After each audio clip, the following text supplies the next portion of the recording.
Apakah memang pewartaan secara Katolik hanya seperti itu atau ada hal yang lain? Oke. Nah, terus untuk kitab suci sendiri, seksi kitab suci, tadi kalau Pak Indra kan ada termasuk di antara seksi kitab suci, pendidikan segala macam. Kalau untuk seksi kitab suci sendiri gimana nih, Pak? Untuk kitab suci, fungsinya sebenarnya tugas utamanya bagaimana mewartakan dan memberikan pemahaman kepada umat-umat, tidak hanya secara teori, tapi benar-benar hidup dalam keseharian umat. Nah, di situ saya melihat di Katolik itu masih kurang, bahkan lebih alergi ya sama kitab suci. Alergi, saya sampai heran loh.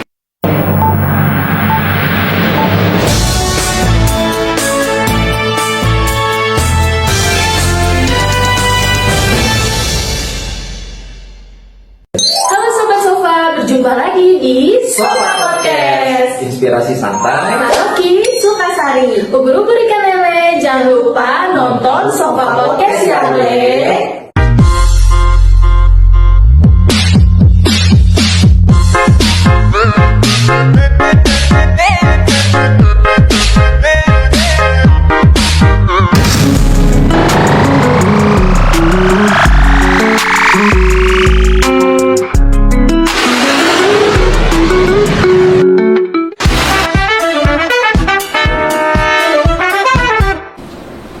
Halo sobat-sobat, beberapa waktu lalu ada pembekalan di PPDKP dan pemateri itu ada Romo Habel.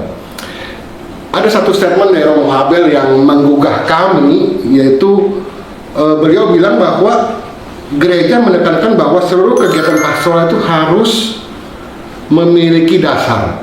Nah, dasarnya ini adalah misioner untuk mewartakan kabar sukacita. Nah, dan pada kesempatan kali ini kami mengundang bidang pewartaan Paroki Sukasari, yaitu dengan narasumber Pak Indra. Selamat datang Pak Indra. Dan juga dari seksi kitab suci, karena bagaimanapun ini tidak terlepas dari kitab suci. Terima kasih Pak Antoni, terima kasih Pak Indra, selamat datang. Terima kasih. Ya, oke. Nah, sekarang kita ngobrol. Betul itu. Jadi terus terang terinspirasi itu Pak Indra. Nah, sekarang kita apa sih bidang pewartaan itu? Karena saya yakin juga banyak orang yang belum tahu itu bidang pewartaan itu seperti apa. Terus pelayanan seperti apa di paroki ini. Terus mungkin di bidang pewartaan ada seksi-seksi yang lain. Nah, itu gimana nih Pak Indra? Oke, terima kasih atas pertanyaannya. Untuk bidang pewartaan adalah berkaitan dengan tidak jauh dari pewartaan tentang kitab suci. Nah, kitab suci itu adalah berkaitan dengan bagaimana kita mewartakan kepada umat pengetahuan tentang kitab suci. Di samping kitab suci juga ada berkaitan dengan liturgi, dengan katekese dan sebagainya, agar umat memahami apa saja yang diwartakan oleh bidang pewartaan. Nah, ini tidak terlepas dari keuskupan. Jadi kita dasarnya tetap harus dari keuskupan dan juga izin dari Romo Paroki yang saat ini mungkin Romo Dwi ya. Nah, untuk bidang pewartaan sendiri membidangi atau membawahi empat seksi. Iya. Satu seksi kitab suci yang saat ini hadir adalah Pak Antoni. Kemudian seksi pendidikan, seksi katekese dan seksi komsos ya. Yang masing-masing dari seksi itu punya tugas masing-masing. Seperti itu kira-kira Pak Agus. Oh, seksi kitab suci juga ini berarti kebetulan dong ya, Pak Antoni ini. Ya. Nah, Pak Antoni gimana nih? Mungkin sorry. Ini Pak Antoni juga seksi kitab suci. Banyak juga mungkin yang belum lihat nih, belum berkeliaran juga kayak di gereja nih. Nah, ini gimana nih? Pernah bertugas apa melayani di mana nih Pak Antoni? So far sih kalau saya tugasnya hanya di Paroki Fransiskus ya, Santo Fransiskus Assisi. Tapi jauh sebelum itu waktu saya dibaptis komuni pertama waktu SD, saya sempat melayani di paroki asal saya di Santo Yosef Purwokerto sebagai misdina. Di sana saya melayani sampai lulus SMA. Setelah lulus SMA saya nggak punya kegiatan, memang kosong gitu. Di situ memang saya merasakan banyak sekali kegiatan-kegiatan yang terjadi tanpa melibatkan orang muda saat itu. Saya juga kurang paham sih. Sebenarnya banyak pertanyaan yang terjadi juga di dalam diri saya. Apakah memang pewartaan secara Katolik hanya seperti itu, atau ada hal yang lain? Oke. Nah, terus untuk kitab suci sendiri, seksi kitab suci, tadi kalau Pak Indra kan ada termasuk di antara seksi kitab suci, pendidikan segala macam. Kalau untuk seksi kitab suci sendiri gimana nih, Pak? Untuk kitab suci, Ah. fungsinya sebenarnya tugas utamanya bagaimana mewartakan dan memberikan pemahaman kepada umat-umat, tidak hanya secara teori, tapi benar-benar hidup dalam keseharian umat. Ya. Nah, di situ saya melihat di Katolik itu masih kurang, bahkan lebih alergi ya sama kitab suci. Nah, Alergi. Saya sampai heran loh, kitab suci bukannya ada 3 dasar yang mendasari orang hidup secara Katolik, itu kitab suci, magisterium, sama tradisi gereja. oke, Nah, berarti dasar hidup orang Katolik adalah kitab suci, magisterium, dan tradisi gereja. tradisi gereja. Oke. Nah, di kitab suci sendiri, orang Katolik kebanyakan hanya magisterium berdasarkan apa kata Romo sama tradisi gereja, tapi nggak pernah tuh cawe-cawe soal kitab suci. Padahal sudah ditekankan berulang kali oleh Romo, uskup, itu selalu pelajarin 3 hal ini. Nah, itulah yang menjadi tantangan buat saya di kitab suci, bagaimana menekankan si kitab suci itu menjadi dasar hidup orang di Katolik itu sendiri. Iya. Berarti tidak semata-mata di parok ini, mungkin secara general, secara umum orang Katolik juga Betul sekali. dalam quote and quote kurang terbiasa baca kitab suci ya. Betul sekali. Apalagi bagaimana nih dengan orang muda ini, kemarin kan APP juga ada nyangkut juga orang muda nih. Iya, betul sekali. Menjadi keprihatinan buat saya bagaimana orang muda saat ini, bahkan sebelum saat ini pun, waktu zaman saya muda, waktu saya muda, Waktu saya muda, sekarang masih muda Pak. waktu muda itu bahkan kurang mengerti kitab suci. Nah, kenapa bisa seperti itu? Bahkan pengajaran-pengajarannya pun kayak stagnan gitu. Kan kebetulan puji Tuhannya saya ketemu sama istri saya. Waktu itu beliau menganut Kristen, dan Kristen itu benar-benar poin-poin yang dia menguasai betul isi kitab suci seperti apa. Bahkan saya bertanya-tanya, loh, kenapa seorang Kristen, yakni pecahan dari Katolik itu, kok lebih menguasai? Ya, kenapa tokoh sebelah bisa lebih paham gitu ya? Tuh, kenapa tokoh sebelah bisa lebih paham? Kok di sini kayak nggak apa namanya, kurang paham? Iya. Nah, itu kan sesuatu yang challenging, sehingga memicu pertanyaan di dalam diri saya. Iya. Apa saja sih yang menghambat hal ini terjadi? Dan bahkan ada satu titik nih, saya pernah, saya ngikut komuni pertama, bertanya satu pertanyaan, saya nggak bisa jawab. Dia memberikan pertanyaan, memberikan masukan gitu. Saya sampai merenung, berefleksi dalam diri, loh, kok gini ya, saya nggak bisa jawab. Itu yang memicu saya, wah, saya harus belajar lebih lagi. Masukannya, pertanyaannya waktu itu saya lupa ya apa, cuman saya nggak bisa jawab sama sekali, karena kebanyakan kalau orang Katolik ditanyain, ya itu dulu kata kisahnya seperti ini. Iya. Tidak memberikan suatu iman yang mencari pengertian dan memberikan pemahaman mendalam dari iman itu sendiri. Iya. Kan ya saya sih akhirnya mencoba mencari tahu, dan kebetulan saya dipercaya jadi seksi kitab suci, banyak bertanya. Ternyata memang wah, PR besar nih. Sebentar ini KPKS apa nih? Barangkali mungkin ada yang belum kenal juga nih. KPKS kepanjangannya apa nih? KPKS itu kursus pendalaman kitab suci. Kursus pendalaman kitab suci. Oke. Kebetulan di Keuskupan Bogor ada satu secara online. Oke. Saya di KAJ ada 2, satu di Tebet di Lembaga Biblika Indonesia, dan di Tangerang. Ya. Saya waktu itu mengalami pergumulan hati, mau ikut yang mana, yang Bogor atau yang Jakarta. Ya sudah, karena saya orangnya suka iseng,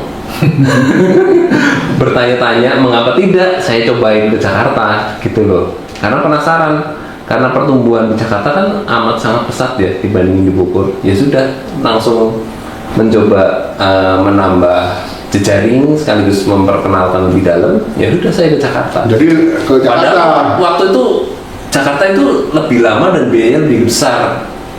KPKS di Jakarta itu butuh waktu 3 tahun, sedangkan di Bogor 2 tahun. Oh, 3 tahun. 3 tahun. Oh, oke. Online itu semua. Online semuanya. Oh, oke. Dan waktu itu saya berbarengan sama anak saya masuk SMA kelas 1, saya belajar gitu loh. Jadi pas anak saya lulus, saya selesai. Wih, 3 tahun. 3 tahun. Setiap hari atau gimana, Pak? Waktu itu saya diberikan kesempatannya di Selasa dan Jumat. Oh, seminggu 2 kali saya Seminggu 2 kali. Dan ujiannya lumayan berat dan ya sudah berjalan semuanya, dan puji Tuhan Roh Kudus berkarya dan jalan terus tanpa bolong, dan kebetulan saya dipercaya jadi salah satu pengurusnya. Ya sudah, Iya. karya Tuhan berkarya, siap gerak jalan semua apapun kondisinya. Iya. Nah, Pak Indra. Iya. Pak Indra ini kan APP 2025 ini kan fokusnya tentunya kepada Anak muda. Iya, orang betul. muda. Nah, bagaimana peran bidang pewartaan ini untuk menyebarkan kabar gembira ini kepada kalangan anak muda nih? Iya. Jadi memang sesuai dengan pembekalan kita juga di Kuskupan untuk tahun ini, yang khususnya PP 2025 adalah untuk anak muda, dan nanti AAP-nya adalah lansia. Jadi memang kita ada 4 materi sebenarnya, Pak, dalam pembekalan APP itu untuk materi pertemuannya. Jadi ada 4 materi. Nah, ini yang berkaitan adalah dengan anak muda. Yang pertama adalah menggali dulu, Pak, apa yang menjadi sumber-sumber masalah dari anak muda ini, sehingga kok ada kesenjangan antara anak muda dengan gereja, dengan analisa namanya SWOT atau SWOT.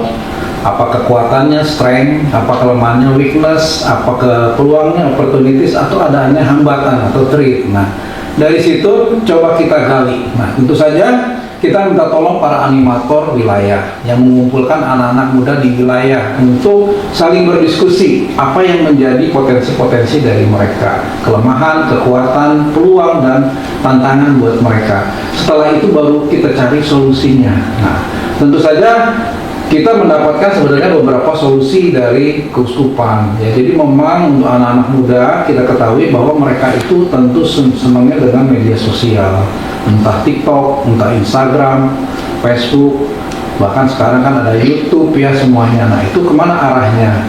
Nah, disitulah bentuk perlunya adanya pendampingan daripada anak-anak muda, pendampingan tentu dari kita-kita orang tua, tapi yang berjiwa muda, yang memahami karakter-karakter mereka, seperti itu. Setelah ada pendampingan seperti itu, kita mungkin menyediakan sarana misalnya untuk tempat mereka berkumpul, kemudian mungkin ada pelatihan dan sebagainya, kemudian ada permainan-permainan yang tidak secara langsung kita memberikan kegiatan kitab suci, tetapi permainan-permainan yang mengarah ke sana, yang membuat mereka nyaman. Nah, setelah mereka nyaman itu, baru kita masuk ke bidang-bidang seperti itu untuk pewartaan kitab suci. Dan saya rasa dengan cara seperti itu, setelah kita tahu adanya gap, kesenjangan, dan kita makin memperkecil, harapannya anak-anak muda itu akan turun di dalam pelayanan, baik di wilayah mereka, lingkungan, bahkan di gereja. Seperti itu kira-kira Pak Agus. Ya, memang orang muda ini kan, kalau pikir kita kan generasi muda ini kan bekal juga bagi gereja ya, Pak. Betul, iya. Ya kan? Pasti dia akan menjadi pengganti kita. Betul. Tua. Dan mungkin mereka juga punya ide-ide yang kreatif, ide-ide yang bagaimana inovatif supaya ini gereja ini tambah maju ya, seperti dalam pewartaan ya. Terus terang kita kalau hanya sekedar offline mengadakan acara-acara tentu saja tidak menarik, tapi kalau kita secara online dengan cara TikTok, mungkin sekarang ini dengan cara podcast, ini akan jauh-jauh lebih tertarik lagi mereka itu untuk memahami tentang kitab suci. Apalagi disajikan dengan animasi-animasi yang menarik begitu. Iya. Nah, kalau untuk seksi kitab suci sendiri bagaimana nih? Tantangan approach orang muda nih. Soalnya kan tadi, ini secara general aja kita nggak terbiasa, kurang terbiasa dengan Alkitab, dengan kitab suci. Yang tantangan yang pertama kali, sebenarnya tantangan itu terjadi tergantung pada posisi di mana kita berada. Oke. Kalau misalnya di tengah-tengah, ya tantangannya memang agak banyak ya. Karena kita harus meng-approach orang muda itu, bagaimana membujuk mereka, bagaimana membawa mereka agar lebih terlibat dalam kitab suci. Yang sebenarnya kalau kita belajar dari tradisi orang Israel, belajar kitab suci itu dari kecil. Bagaimana peran aktifnya orang tua mengajak. Seharusnya justru dari kecil. Dari kecil mereka terbiasa baca kitab suci, orang tua mengajak, terus bagaimana mereka memberikan wejangan terus-menerus secara rutin tiap malam.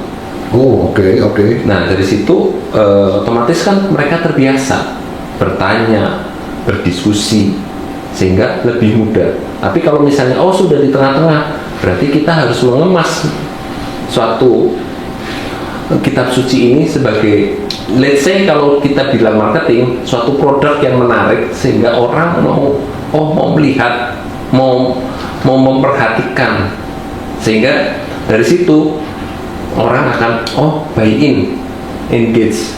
Ibarat kata kalau di marketing itu, ya sudah, saya mau beli produknya, mau ambil produknya. Kenapa? Saya tertarik dengan isinya, tertarik dengan itu. Dari situ memang banyak sekali kitab suci itu wahyu ilahi yang tersembunyi, dan itu Tuhan sudah begitu baik memberikan rahasia-rahasianya dalam kitab suci sebagai pedoman buat kita hidup sehari-hari. Iya. Nah, dari situ kita sebagai orang yang lebih dewasa, lebih mempelajari itu, kita perlu membimbing anak muda ini, menyediakan waktu. Kebetulan saya sebagai salah satu fasil di Emmaus Journey, kalau tiap kali bawa OMK yang umumnya 2 jam, itu bisa 3 jam, 4 jam. Loh, kenapa tuh? Banyak sekali diskusi. Oh, banyak diskusi, dan mereka lebih tertarik kepada diskusi seperti itu kali ya? Iya, banyak diskusi, banyak ngobrol, Oke. bahkan banyak bertanya-tanya. Ini maksudnya apa? Kenapa terjadi seperti ini? Terus bagaimana Tuhan Yesus kenapa disalib? Kehidupan Maria itu seperti apa? Banyak pertanyaan-pertanyaan gitu, dan kita butuh wawasan kan? Butuh pembelajaran lebih lanjut sehingga kita bisa menjawab sesuai dengan konteksnya dan sesuai dengan platformnya lah. Iya. Dan tanpa harus menghakimi mereka. Betul. Bertanya karena mereka pengen tahu. Iya. Bukan apa-apa. Iya. Pengen tahu, dan jangan sampai kita prejudis duluan. Kamu kayak gini aja nggak tahu. Nah, kan itu menghakimin kan. Sedangkan Tuhan sudah mengajarin kita nggak boleh menghakimin. Yang berhak menghakimin ya Tuhan sendiri. Iya. Kita cuma bolehnya memfasilitasi, membantu. Bagaimana mereka akhirnya bisa memahami konsep kitab suci, magisterium, dan tradisi secara menyeluruh dan baik. Saya pikir idenya Pak Indra amat sangat bagus. Yang penting ada satu atau tim yang mampu membawa mereka ke jalan yang benar. Ya. Dan benar-benar harus menyediakan waktu dengan baik.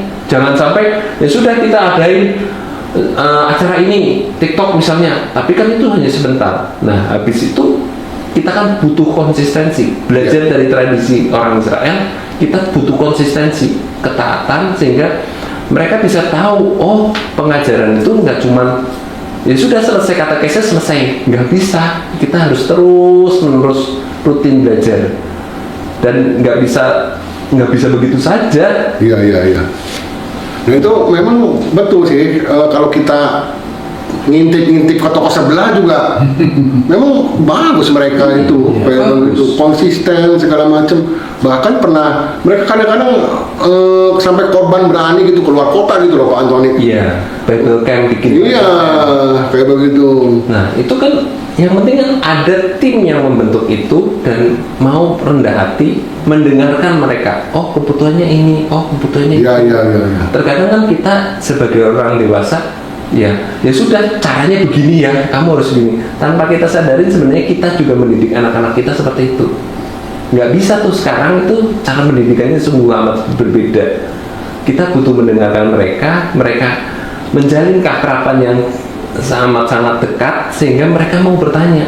Apapun pertanyaannya, kita jangan pernah menghakimi dan berani meletakkan si pertanyaan itu sebagai objek yang buat kita diskusi. Iya. Seperti kali ini nih, kita bikin podcast, ini OMK mau mana ya? Kita diskusi. Iya. Iya, iya. Iya kan? Dari OMK itu kita juga mendengarkan si OMK ini maunya apa.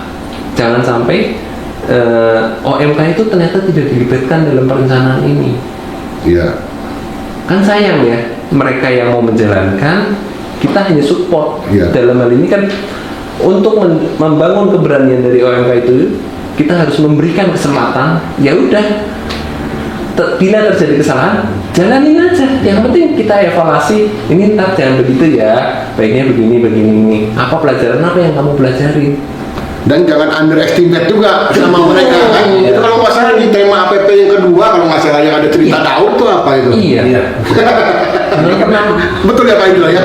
Ya kan, kalau secara manusia kan, kalau kita melihat orang yang mampu itu secara fisik Pak, misalnya badannya kekal, Iya. wajahnya ganteng gitu kan, itu yang pantas untuk jadi dipilih oleh Tuhan ya sebagai pemimpin. Tetapi ternyata Tuhan tidak melihat itu, dia melihat hati.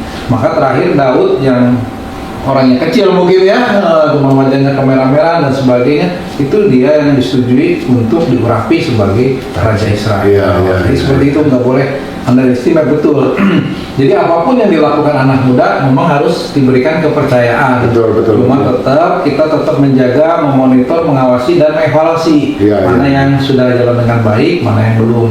Jangan belum apa-apa disalahin. Betul. Aku udah bisa kerja seperti Iya, ini. iya, iya, iya. Ya udah, mereka langsung down nanti. Iya, iya, iya. Bahkan tapi yang sekali lagi, kalau mereka berhasil, jangan ragu-ragu kita puji. Kita ucapkan terima kasih kepada mereka atas kontribusi mereka. Tentu jadi mereka menjadi semangat gitu ya. Iya, iya, Mungkin gitu sih bagus kalau mau dengan anak-anak muda, karena saya juga pernah muda.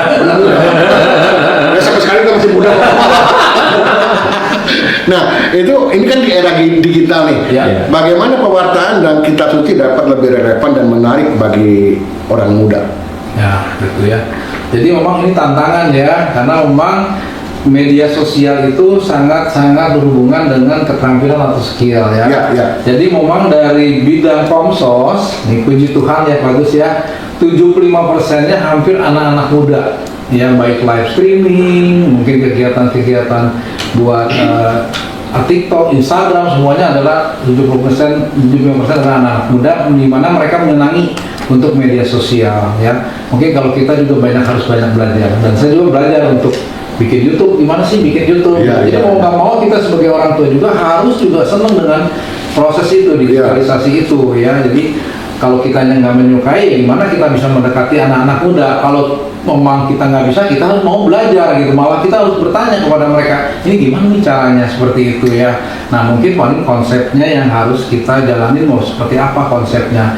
Nah, inilah tugasnya Komsos. Bagaimana mencoba membuat konsep tentang anak muda dalam media sosial ini supaya juga bisa mewartakan Iya, iya. bahwa anak-anak muda ini ternyata luar biasa ya gitu, kontribusinya bagi gereja, bagi pelayanan ini lewat media sosial. Media sosial. Seperti itu Pak. Dan orang tuanya juga perlu beradaptasi nih. Betul. Iya Butuh kan? kerendahan hati. Kerendahan hati. Butuh membuka diri. Membuka diri dan jangan bersikeras ya. Mesti keras ya. Terkadang kalau terlalu bersikeras, orangnya anak muda kan nggak pernah mau. Iya. Di luar banyak mainan kok buat saya. Nah itu. Kalau terlalu bersikeras juga ya sudah. Bahkan beberapa kali saya berdiskusi sama penggiat gereja. Mohon maaf nih, beberapa akhirnya anak mudanya pindah lodging. Pindah ke kamar sebelah lah. Pindah ke kamar sebelah. Kenapa? Karena pewartaannya belum total. Belum total. Belum menyentuh mereka. Betul. Dan itu kan amat disayangkan ya. Dan diharapkan di paroki kita harusnya jauh lebih menyeluruh. Pewartaan itu harus menyeluruh, baik dari kepala keluarga, anaknya, itu benar-benar menyatu, sehingga diharapkan memperkuat mereka dalam menghadapi kehidupan sehari-hari. Memang kita harus sadarin sabda Tuhan nggak pernah kuno. Iya kan? Iya. Kita setuju nggak dengan Iya. itu? Iya. Cuman tata cara pewartaannya yang berbeda-beda. Iya. Kita perlu sepakatin itu. Tata cara menyampaikan, tata cara menafsirkan, itu harus benar-benar diperbarui. Bahkan kita tahu kan, sekarang Alkitabnya sudah TB2. Iya. Nah, TB2 banyak bahasa-bahasa yang disesuaikan. Dan kita harus baca ulang, mengetahui apa perbedaannya. Dari situ kan kita belajar. Dari Alkitabnya aja diperbaruin, kenapa metode kita masih metode lama terus gitu betul. loh. Berarti memang harus beradaptasi juga. Beradaptasi dengan yang ada. Nah, ini kan kita refleksi ke APP 2025. Itu kan APP 2025 itu menekankan pentingnya inspirasi dari kitab suci. Bagaimana bidang kewartaan dapat mengimplementasikan hal ini bagi kaum muda. Iya. Dari kisah-kisah yang ada di kisah bacaan kitab suci kan ada beberapa tokoh tuh ya. Ya. Nah mungkin juga ini menjadi inspirasi bagi mereka bagaimana tokoh-tokoh itu dipakai Tuhan ya. Salah satu tadi ada Daud, Ya. kemudian ada Gideon, kemudian ada Musa juga mempersiapkannya kaderisasi untuk Yosua. Betul, betul. Ya. Nah itu kita bisa melihat bagaimana Tuhan kok orang-orang muda itu dipakai Tuhan ya. Jadi mereka bisa melihat bahwa Tuhan tidak hanya melihat orang senior yang pengetahuannya lebih tinggi, tetapi Tuhan lebih melihat hati, bagaimana hati mereka tulus di dalam melayani. Karena istilahnya kemampuan, skill, keterampilan itu nomor 2, tetapi adalah yang penting adalah kemauan. Mau nggak saya berkarya? Mau nggak saya melayani? Jangan saya bilang, oh saya masih muda, saya nggak pantas. Tidak, tapi kata Tuhan, ya kalau kamu mau melayani dengan sungguh-sungguh, maka nanti ada Roh Kudus yang akan membantu untuk ini. Saya pun mengalami ketika masih muda pun merasa seperti itu, ya karena memang dari awal pelayanan sejak ikut Legio Maria, muda-mudi Katolik, ya dulu Mudika, kemudian saya juga diangkat menjadi ketua wilayah termuda dulu, ya walaupun dalam hati saya mampu nggak ya, tapi ternyata Tuhan memampukan ketika kita sama-sama bisa bekerja sama, berkolaborasi ya. Jadi apa yang kurang dari saya mungkin ada orang lain yang bisa menambahkan. Jadi manusia nggak ada yang sempurna, tetapi kesempurnaan itu ketika kita saling bekerja sama. Intinya seperti itu, adanya kemauan maka skill, keterampilan, pengalaman akan ditambahkan oleh Tuhan lewat Roh Kudusnya, sehingga orang muda itu pasti mampu kalau dia diberikan kepercayaan. Kira-kira itu bagus. Nah ini oke. Pak Indra, Pak Antoni, ada kisah inspirasi nggak anak muda nih yang mengalami transformasi lah? Oh dulunya bandel misalkan. Nah setelah kenal Pak Indra atau Pak Antoni, oh jadi rajin ke gereja kah? Atau misalkan jadi dia jadi sesuatu sentuhan itu mengubah transformasi. Kadang-kadang ada juga yang begitu. Iya. Gimana Pak Antoni? Kebetulan kan saya memang sedang mengampu di OMK-nya Emmaus Journey. Oke. Kalau yang saya amatin transformasi ini perlahan ya. Oh secara perlahan ya? Secara perlahan, nggak bisa signifikan nih langsung. Betul.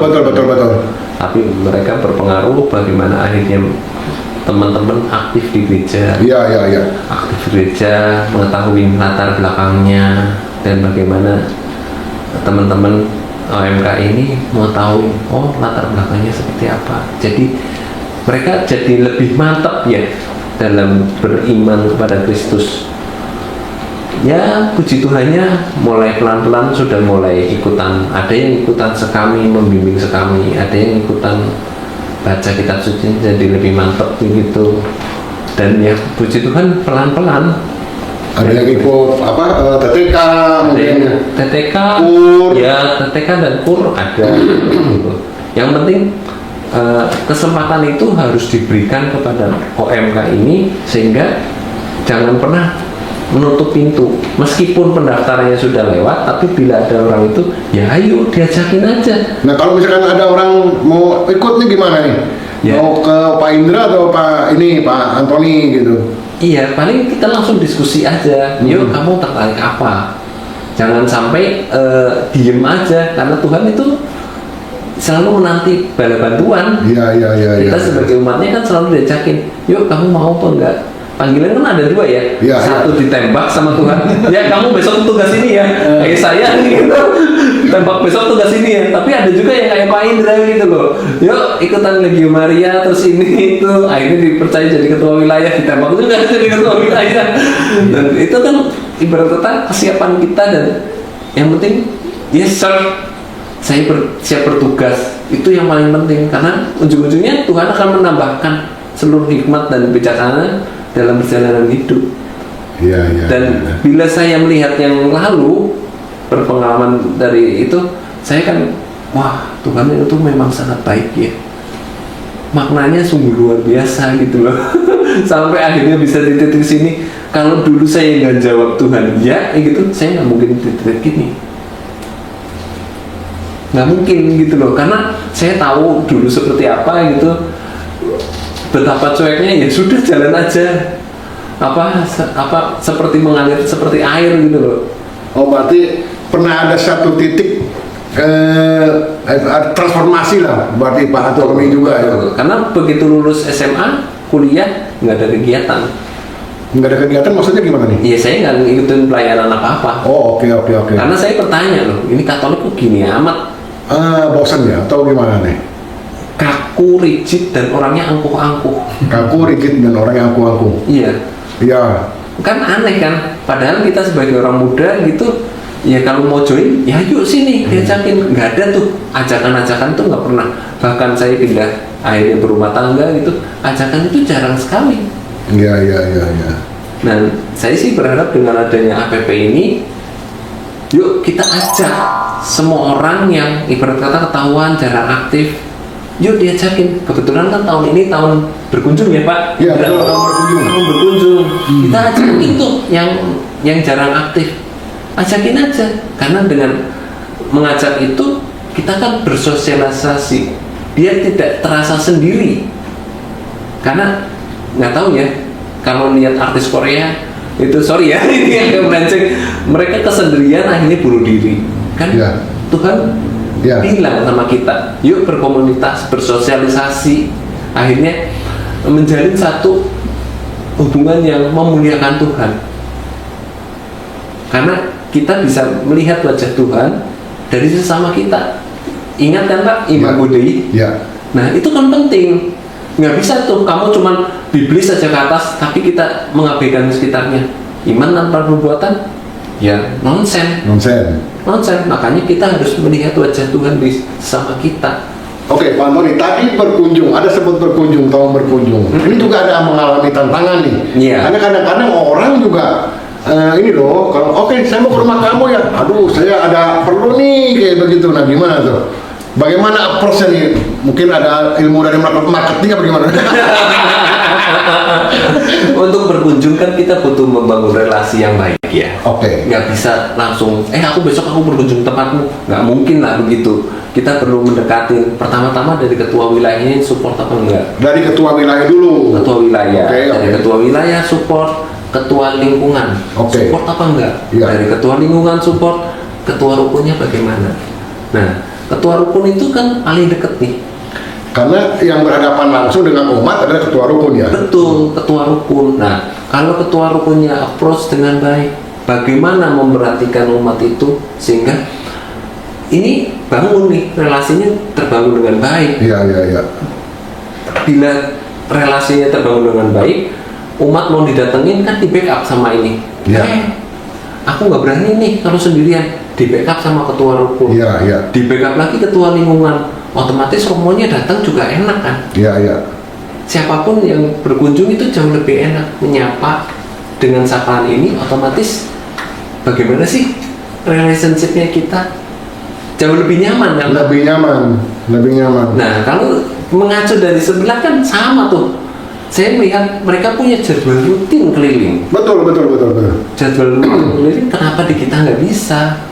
Kan amat sangat disayangkan, jumlah lebih banyak, orangnya lebih banyak, dan butuh keakraban. Sehingga kalau di gereja itu semuanya say hello bareng-bareng gitu loh, Jangan duduknya begini.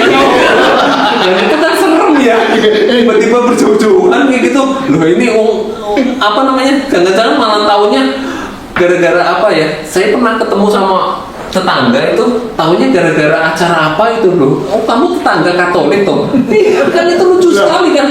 Tetangga ternyata. Ternyata tetangga gitu loh. Iya. Dan itu apa namanya?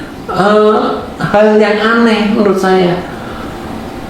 Dan itulah yang perlu kita perbaiki bersama, PR kita bersama, tidak tunjuk-tunjukkan ya. Ibarat kata PR bersama. Bahkan di waktu sebelumnya nih, Iya. saya sempat dapat tugas dari TPP, ingat nggak ya Pak? Yang kita diminta berkeliling tuh, Iya. itu sangat menyenangkan loh Pak. DPP berkunjung, Ya. keliling diskusi, memotret kondisi yang ada. Kita bisa membantu mereka kalau memang butuh bantuan, yuk kita bantu. Iya, iya. Jangan berhubung ini kayak menara gading, nggak boleh begitu, karena kita ditunjuk semakin tinggi jabatan kita di pelayanan ini, justru semakin harus melayani, bukan makin begini, bukan Pak, tapi makin ayo saya bantuin gitu loh. Iya kan Pak? Iya. Sorry kalau misalnya gitu. Itulah tantangannya. Bagaimana kita merendahkan diri kita serendah-rendahnya. Toh Tuhan Yesus juga sudah merendahkan serendah-rendahnya kan. Iya. Dicaci maki, disiksa, bahkan mati di kayu salib. Iya. Di Iya. zaman Israel kan itu orang hina tuh. Iya. Justru dengan kematiannya di kayu salib dia dimuliakan. Betul kan Pak? Betul. Nah, bagaimana kita kehidupan kita sehari-hari butuh semakin melayani kan? Bagaimana kita mendengarkan sesama kita, benar-benar mendengarkan. Jangan sampai kita punya prejudis duluan. Alah kamu alah kamu ini mau Kamu ngapain? tahu apa sih kayak Tahu gitu? apa sih gitu. Dan itu yang sering kita Betul. lakukan ke OMK. Oh, iya. Coba kalau kita sama-sama dengerin gitu sama itu, coba taruh objeknya di meja, kita duduk bersama, amatin betul-betul seperti apa kondisinya. Jangan sampai subjektivitas kita ikut dalam Ya, situ. ya. Cuma Ya, kita ya. bukan diskusi namanya kan. Iya. Perlu kerendahan hati, kebijakan kita. Kita yang lebih dulu dibanding Betul. OMK kan Pak. Betul. Harus ngomong juga, punya ada jiwa Iya, ngomong. ngomong. Gitu kan. Kita pernah muda. Iya. Tapi OMK itu pernah tua enggak? Enggak pernah. Iya. Kan malu kita. Harusnya dengan umur kita yang lebih jumlahnya lebih banyak, harus bisa ngomong mereka, membawa mereka jauh lebih. Ini arahnya ke sini ya. Tapi sekali lagi biarkan mereka berkreasi. Yang penting kita khusus kasih guideline. Even guidelines kita dilanggar pun, ya sudah, toh kita ada evaluasi. Iya. Jangan sampai menyalahkan, karena saya sering kali melihat orang tua itu menghakimin. Hakimnya dulu yang diomongin, bukan kenapa kamu begini, kenapa gitu. Malah kamu nggak boleh gini, kamu nggak boleh itu. Loh, bukan itu. Tuhan kan emang pernah ngelarang? Nggak pernah kan? Kecuali kalau perjanjian lama. Iya. Kamu nggak boleh mencuri, nggak boleh itu. Nah, kita kan sudah diperbarui Kristus. Harusnya metode kita juga makin baru, kan? Iya. Nggak cuman pakai metode lama terus. Iya. Berarti nggak progresif juga. Nggak progresif. Iya kan? Masa mau stuck dengan seperti itu? Betul. Percuma. Iya. Kita katanya ngikut Kristus tapi pakai metode lama terus, pakai ilmu Taurat terus. Iya. Kristus datang untuk menggenapin Tauratnya. Iya. Padahal sekarang udah marketing 4.0 atau apa? Iya. Oh iya. Marketing 4.0 kan? Iya. Nggak bisa pakai 1.0. Iya. 1.0 udah nggak Nggak berlaku. Tinggalan dan orang akan begitu melihat apa sih ini gitu loh. Dan butuhnya Katolik di situ Pak. Iya. Nah ini apa? Pak Indra, untuk harapan nih, ya kan? Dari bidang pewartaan dan mungkin dari saksi kitab suci terhadap orang muda, karena ini. Nah, gimana nih harapannya terhadap orang muda, Pak? Jadi sebenarnya kalau kita mengacu pada satu ayat itu ya, dahulukanlah kerajaan Allah maka segala sesuatu akan ditambahkan kepadamu. Jadi berdasarkan pengalaman saya ketika memang kita pelayanan ya, bukan karena kita kepandaian kita, sekali lagi bukan karena keterampilan kita, tetapi kemauan kita untuk berkarya. Jadi harapannya anak-anak muda itu ada rasa keinginan untuk melakukan pelayanan, baik di wilayah, di gereja, di lingkungan dan sebagainya. Tapi percayalah, ketika kalian itu melayani dengan baik, Tuhan tidak tutup mata, berkatnya itu melimpah. Entah lewat pekerjaan, kamu mudah banget mendapat pekerjaan. Entah lewat jodoh, kamu juga dapat jodoh yang terbaik. Jadi segala sesuatu itu Tuhan berkati. Apa yang kamu inginkan, Tuhan berkati. Bahkan yang kamu nggak pikirkan, Tuhan berkati. Kesehatan kita mungkin diberkati juga. Jadi ketika kita benar-benar sungguh-sungguh melayani Tuhan dengan baik itu, Tuhan akan memberikan berkat yang melimpah buat kita. Itu udah dibuktikan dari ayat itu, bahwa ketika kita mendahulukan kerajaan Allah dan segala sesuatunya, maka semuanya akan ditambahkan kepadamu. Luar biasa. Jadi seperti itu. Inspirasinya luar biasa nih, inspirasinya. Pak Antoni gimana nih dari kitab suci ini? Dari kitab suci, Harapan terhadap anak muda nih. harapan terhadap anak muda sebenarnya kita tinggal menerapkan. Kalau kamu sudah menerapkan keinginan tahuan kamu terhadap duniawi, baiknya kamu juga menerapkan keinginan tahuanmu terhadap surgawi. Oke. Jangan cuman duniawi saja yang dicari-cari. Seringkali memberikan kebahagiaan yang hampa. Dan Oh, kita oke. perlu mencari kebahagiaan sejati itu cari di mana sih? Jadi statementnya bagus ini. Jadi apabila kamu sudah mengetahui keingintahuan duniawi, Jangan lupa mencari keinginan tahuan terhadap Nah. surgawi. Berarti ada keseimbangan, Harus ada. balancing of life. Terkadang kan kalau orang muda itu begitu lulus kuliah, wah ngejar karirnya setengah mati, luar biasa kan? iya. Apa aja dikejar. Tapi di satu titik kok rasanya kosong gitu. Ya, betul. Rasanya kosong, dan disitulah kamu harus di titik itu berefleksi diri dan punya bekal mencari Tuhan dengan baik. Iya. Karena kalau sudah punya bekal itu, kamu akan punya kedamaian. Karena seringkali kekosongan itu mencarinya di tempat yang salah, tidak di gereja, tidak di kitab suci, tapi mencari kesenangan yang lain, bahkan mohon maaf nih di agama lain, dan itu kan amat sangat disayangkan ya. Dan perlu kebijakan kita sebagai yang tua-tua nih. Iya.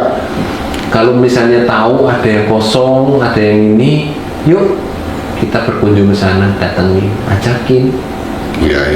Jangan diem aja. Jadi kita juga yang kita yang lebih banyak melihat matahari lebih dulu lah kayak gitu. Iya, Ya. lebih banyak itu justru lebih berani ngajakin. Dan terkadang juga kan ada orang tua yang ya kenal anaknya juga tahunya beritanya malah dari teman-temannya, kan itu lucu ya. Iya. Dan kita yang harus lebih mendengarkan, berkarya ke mereka dengan baik gitu. Jangan sampai ketinggalan berita ya. Perlu benar-benar mendengarkan, perlu benar-benar memperhatikan, jangan dicuekin lah. Jangan dicuekin. Justru kita juga harus juga mencari domba-domba juga ya, mungkin ya anak-anak muda itu, termasuk juga lansia. Bagaimana kita menjadi support system buat mereka. Iya. Oke, terima kasih Pak Sama-sama Pak Gus. Indra dan Pak Antoni. Makasih ya. Ngobrol-ngobrolnya Seru ya. seru. Boleh ini nanti kita edisi berikutnya. Oke, pemirsa, sobat-sobat, itulah bincang-bincang kami bersama Pak Indra dan Pak Antoni. Semoga pasti ini, karena kami yakin dalam setiap cerita, dalam setiap sofa itu ada makna. Bye-bye. Halo sobat-sobat dan teman-teman, bagaimana dengan bincang-bincang kami? Asik kan? Jangan lupa follow IG Bidang Kekuatan di bawah ini. Dan jangan lupa juga subscribe Sofa Podcast, like, comment, and share ya.